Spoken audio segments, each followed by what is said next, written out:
नमस्कार दोस्तों, स्वागत है आप सभी का एक बार फिर से राजू सर के नाम से इस यूट्यूब चैनल के अंदर एमसीक्यू वीडियो की स्टडी के अंदर एक और नया वीडियो हम लेके आए हैं। और आज का हमारा जो वीडियो है वो बेसिकली जिसके बेस के ऊपर है वो है प्रिवेंशन, लेवल्स ऑफ प्रिवेंशन, है ना। जो इंपॉर्टेंट एमसीक्यूज बनते हैं लेवल ऑफ प्रिवेंशन से, को क्या क्या प्रिवेंशन के लेवल होते हैं, उनका क्या मतलब होता है, और इसके अलावा डिसेबिलिटी के बारे में हम यहाँ पे विस्तार से पढ़ने वाले हैं। तो पूरा वीडियो जरूर देखें क्योंकि वीडियो के लास्ट के अंदर ट्रिकी चीजें बहुत सारी है और फिर आप जरूर कुछ नया सीख पाएंगे। तो क्वेश्चन से शुरू करता हूं मैं। क्वेश्चन है measures taken to prevent occurrence of disease. Disease के अकरेंस होने के प्रिवेंशन के लिए कौन कौन से मीजर्स काम में लिए जाते हैं। फर्स्ट ऑप्शन है primary prevention, secondary prevention, tertiary prevention, all of the above. मतलब अगर आप बीमारी के होने को रोकने के लिए जो मीजर्स काम में लेते हैं वो किस तरीके का प्रिवेंशन है।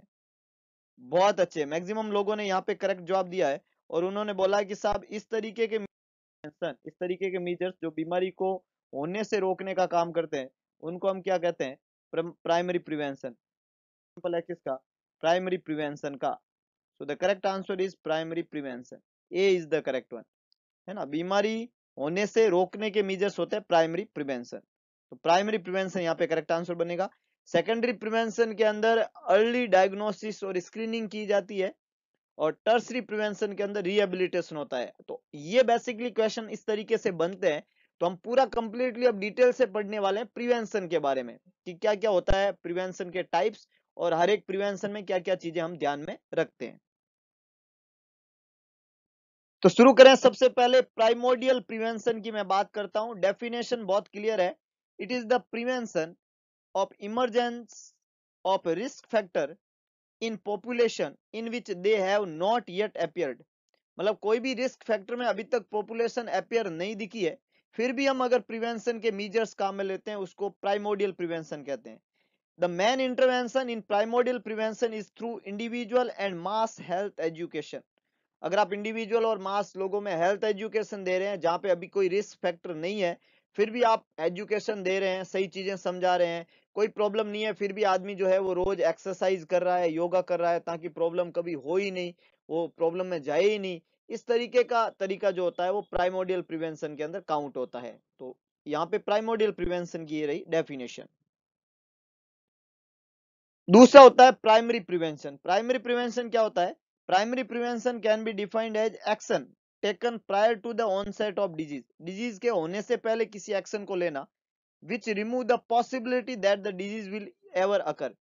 मतलब कोई बीमारी होने से पहले प्रिवेंशन ले लो ताकि बीमारी अकर हो ही ना, ये प्राइमरी प्रिवेंशन है। जहां पे नॉर्मली रिस्क फैक्टर की प्रेजेंस होती है, जैसे मान लो अभी कोविड 19 बीमारी है, कोविड 19 का जो ये पैंडेमिक डिजीज चल रहा है, तो इसमें मान लो अगर हमने मास्क पहना तो हमें कोविड 19 नहीं होगा। तो ये जो हम मास्क लगा रहे हैं ये प्राइमरी प्रिवेंशन में आएगा, जो कि डिजीज के होने के संभावनाओं को, पॉसिबिलिटी को मिनिमाइज करता है, रिमूव करता है, कम करता है। इस तरीके का प्रिवेंशन प्राइमरी प्रिवेंशन कहलाता है। प्राइमरी प्रिवेंशन में दो चीजें काम में ली जाती है, एक तो मास स्ट्रेटर्जी होती है और एक हाई रिस्क स्ट्रेटर्जी होती है। मास स्ट्रेटर्जी जो होती है वो पॉपुलेशन के ऊपर काम में ली जाती है। It is directed at the whole population irrespective of an individual risk level. कोई इंडिविजुअल रिस्क लेवल यहाँ नहीं देखा जाता है, होल पॉपुलेशन के ऊपर जब हम प्रिवेंशन का तरीका काम में लेते हैं ये मास स्ट्रेटर्जी कहलाती है। हाई रिस्क स्ट्रेटर्जी जो होती है इसका एम होता है कि ये ब्रिंग करती है preventive care to individual at special risk. Special risk वाले लोगों पे ये लागू होती है। This require detection of individual और higher risk by the optimum use of clinical method. Clinical method का ऑप्टिमम यूज करके हम हाई रिस्क लोगों के ऊपर ये मेथड काम में लेते हैं इंडिविजुअल लोगों पे, ताकि उनकी रिस्क स्ट्रेटजी को कम किया जाए।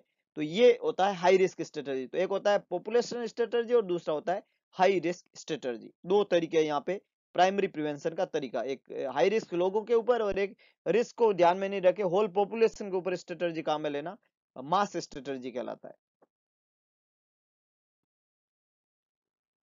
जनरल हेल्थ को प्रमोट किया जाता है प्राइमरी प्रिवेंशन के अंदर। जनरल हेल्थ को प्रमोट करने का तरीका होता है हम हेल्थ एजुकेशन देते हैं ताकि हेल्थ हैबिट इंप्रूव हो, हेल्थ कॉन्शियसनेस आए कम्युनिटी के अंदर। इसके अलावा हम न्यूट्रिशनल स्टैंडर्ड को इंप्रूव करते हैं।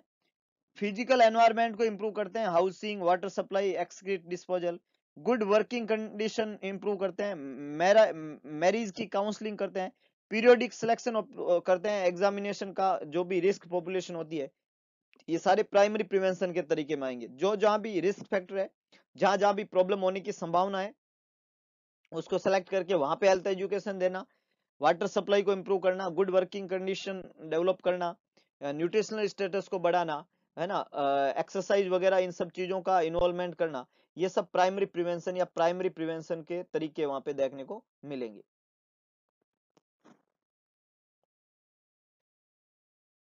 और दूसरा होता है स्पेसिफिक प्रोटेक्शन। एक था जनरल हेल्थ एजुकेशन, दूसरा होता है स्पेसिफिक प्रोटेक्शन। ये हम मास स्ट्रेटजी में ले सकते हैं या इंडिविजुअल स्ट्रेटजी, दोनों तरीके से ले सकते हैं।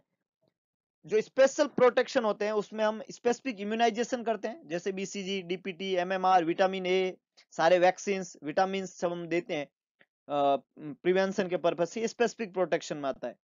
कीमोप्रोफाइलैक्सिस देना चीजें, जैसे टेट्रासाइक्लिन देते हैं कोलेरा के अंदर, कोलेरा में टेट्रासाइक्लिन काम में लेते हैं, डेप्सोन लेप्रोसी के अंदर काम में लेते हैं, क्लोरोक्विन मलेरिया में काम में लेते हैं, है ना, जहाँ पे मलेरिया होता है तो हम वहाँ पे ये यूज करते हैं। जैसे अभी आपने सुना होगा कि जो है हाइड्रोक्सी क्लोरोक्विन दे दिया जाए कोविड 19 के लिए, तो ये चीजें कीमोप्रोफाइलैक्सिक एजेंट होते हैं जो स्पेशल प्रोटेक्शन के अंदर काउंट होंगे। Use of specific nutrient like vitamin A children में काम में लेते हैं, iron folic acid tablet pregnant lady में काम में लेते हैं, ताकि बच्चे में न्यूरल ट्यूब डिफेक्ट नहीं हो। तो ये सब चीजें स्पेशल प्रोटेक्शन में आते हैं। प्रोटेक्शन करते हैं अगेंस्ट एक्सीडेंट, जैसे हेलमेट का पहनना, सीट बेल्ट का लगाना जब 4 व्हीलर ड्राइव करते हैं, 2 व्हीलर में हेलमेट, तो ये स्पेशल प्रोटेक्शन है। प्रोटेक्शन अगेंस्ट ऑक्यूपेशनल हैजार्ड, है ना, अवॉइड करना एलर्जीज को, प्रोटेक्शन करना एयर पोल्यूशन से। तो ये सब अगर आप प्रोटेक्शन वहां पे काम में ले रहे हैं तो ये स्पेशल प्रोटेक्शन में आता है, ये भी प्राइमरी प्रिवेंशन का ही एक टाइप है। और एग्जाम में आता है स्पेसिफिक प्रोटेक्शन ऑप्शन आता है, विटामिन ए का देना या इम्यूनाइजेशन करना, एक्सीडेंट को प्रिवेंट करना या कीमोप्रोफाइलैक्सिक ड्रग देना, ये सब स्पेसिफिक प्रोटेक्शन के अंदर आएंगे। नेक्स्ट है सेकेंडरी प्रिवेंशन। सेकेंडरी प्रिवेंशन क्या होता है? The action which halt the progress of a disease, its incipient stage and prevention of complication. वो एक्शन काम में लेना जो बीमारी को हाल्ट करता है, प्रोग्रेस को हाल्ट करता है, प्रोग्रेस को रोकता है, और जो है ये डिफरेंट स्टेज होती है इसमें, और ये प्रिवेंट करता है कॉम्प्लिकेशन को। एंड तो वो एक्शन जो बीमारी के प्रोग्रेस को रोकता है, हाल्ट करता है, इसके इंसिपिएंट स्टेज जो है अलग अलग होते हैं, और ये कॉम्प्लिकेशन को प्रिवेंट करता है। तो बीमारी को प्रोग्रेस नहीं होने देना और उससे होने वाले कॉम्प्लिकेशन को प्रिवेंट करना सेकेंडरी प्रिवेंशन के अंदर आएगा। सेकेंडरी प्रिवेंशन के ऑब्जेक्टिव रहते हैं, हम कंप्लीट क्योर एंड प्रिवेंट करते हैं progress of the disease, disease को कंप्लीट क्योर करना और उसके प्रोग्रेस को प्रिवेंट करना। दूसरा सेकेंडरी प्रिवेंशन जो होता है ये प्रिवेंट करता है spreading of the disease bye curing all non cases, जितने भी नॉन केस है उनको क्योर करके बीमारी के स्प्रेड को रोकना। तीसरा है to prevent the complication and sequel of the disease, disease के कॉम्प्लिकेशन या सिक्वेल को प्रिवेंट करना।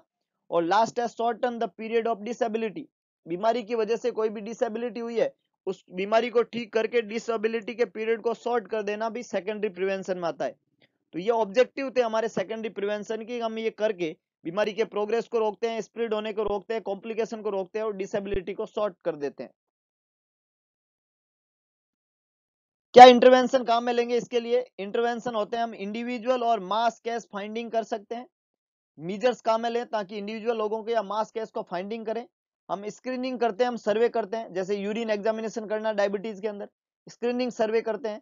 और हम सिलेक्टिव लोगों का एग्जामिनेशन करते हैं जिससे हम जल्दी से डायग्नोस कर सके उस एरिया में क्या प्रॉब्लम है और उसको तुरंत ट्रीट करके आगे बीमारी के स्प्रेड होने को रोक सके। ये सेकेंडरी प्रिवेंशन का तरीका रहता है।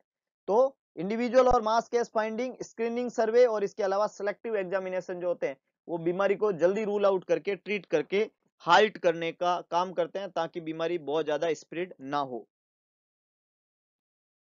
लास्ट है टर्सरी प्रिवेंशन। ऑल मीजर्स, है ना, ऑल मीजर्स जो अवेलेबल होते हैं रिड्यूस और limit impairment and disabilities, minimise the suffering causes by existing departure from good health and to promote the patients adjustment और इरेमिडिएंट कंडीशन। वो सारे मीजर्स काम में लेना जो अवेलेबल होते हैं जिससे इंपेयरमेंट और डिसेबिलिटी को मिनिमाइज कर सके और हम एक अच्छी हेल्थ को प्रमोट कर सके, है ना। तो रिहेबिलिटेशन का प्रोसेस जिसमें आता है वो टर्सरी प्रिवेंशन है।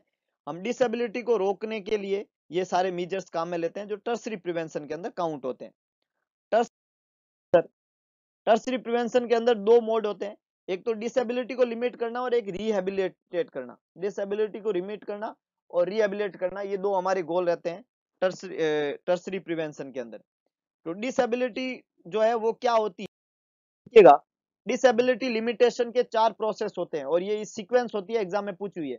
पहले डिजीज हुई, फिर इंपेयरमेंट होता है, फिर डिसेबिलिटी होती है और फिर हैंडीकैप होता है।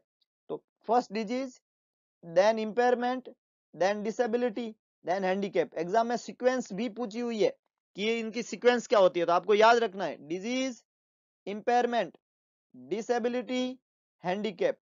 DIDH डिजीज, पहले डिजीज बीमारी, बीमारी से हुआ इंपेयरमेंट, कोई भी इंपेयरमेंट हुआ, कोई गड़बड़ हुई, वो इंपेयरमेंट कन्वर्ट हुआ डिसेबिलिटी में, है ना। इंपेयरमेंट होने की वजह से आदमी डिसेबल हो गया और डिसेबल आदमी अल्टीमेटली हैंडीकैप हो गया क्योंकि वो डिसेबिलिटी वापस क्योर नहीं हो पाई, तो हैंडीकैप हो जाता है। तो डिजीज, इंपेयरमेंट, डिसेबिलिटी और हैंडीकैप जब ये हो जाता है तो हमें करना पड़ता है उस इंडिविजुअल को रिहेबिलिटेट। जब आदमी हैंडीकैप हो जाता है, डिसेबल हो जाता है, रिहेबिलिटेट करेंगे। तो रिहेबिलिटेशन का तरीका क्या रहता है, पहला होता है मेडिकल रिहेबिलिटेशन। मेडिकल रिहेबिलिटेशन हम रिस्टोर करते हैं बॉडी के फंक्शन को। दूसरा होता है वोकेशनल रिहेबिलिटेशन, जिसमें हम रिस्टोर करते हैं कैपेसिटी टू अर्न लाइवलीहुड, है ना। पहला मेडिकल रिहेबिलिटेशन जिसमें आदमी के बॉडी के फंक्शन को रिस्टोर करते हैं। वोकेशनल रिहेबिलिटेशन में हम जो लाइवलीहुड अर्न कैपेसिटी है उसको हम रिस्टोर करते हैं। सोशल रिहेबिलिटेशन के हम आदमी की फैमिली और सोसाइटी, सोशल रिलेशनशिप को रिहेबिलिटेट करते हैं। और साइकोलॉजिकल रिहेबिलिटेशन हम रिस्टोर करते हैं उसकी पर्सनल डिग्निटी और कॉन्फिडेंस को। तो तरह तरह के तरीके होते हैं रिहेबिलिटेशन के। We can rehabilitate medically, vocationally, socially, psychologically. लेकिन रिहेबिलिटेशन ही टर्सरी प्रिवेंशन का मेन मुद्दा है। एक तो डिसेबिलिटी को रिड्यूस करना और एक रिहेबिलिटेशन करना, ये दो काम होते हैं टर्सरी प्रिवेंशन के अंदर। तो प्रिवेंशन के लेवल में 4 लेवल होते हैं, primordial prevention, primary prevention, secondary prevention और टर्सरी प्रिवेंशन। चारों लेवल आपको याद रखने हैं और ये चारों लेवल से एग्जाम में अलग अलग तरीके के वैरायटी ऑफ क्वेश्चंस बनते हैं। तो होप सो आपको वीडियो अच्छा लगा होगा। अगर वीडियो अच्छा लगा तो वीडियो को लाइक करें, शेयर करें, कमेंट बॉक्स में अपना सुझाव जरूर डालें। और इसके अलावा एक काम और करें, इस चैनल और इस वीडियो को मैक्सिमम लोगों तक पहुंचाने की जिम्मेदारी उठाएं ताकि मैक्सिमम लोग इसका बेनिफिट उठा सके और हम भगवान कृष्ण के उस लाइन को फॉलो कर सके कि सारथी बने, स्वार्थी ना बने। होप सो आप लोग सारथी बनेंगे और किसी का हेल्पिंग हैंड जरूर बनेंगे। करके देखिएगा, अच्छा लगता है। तो मिलते हैं दोबारा एक नए एनर्जी, नए वीडियो के साथ में। तब तक के लिए जय हिंद, जय भारत।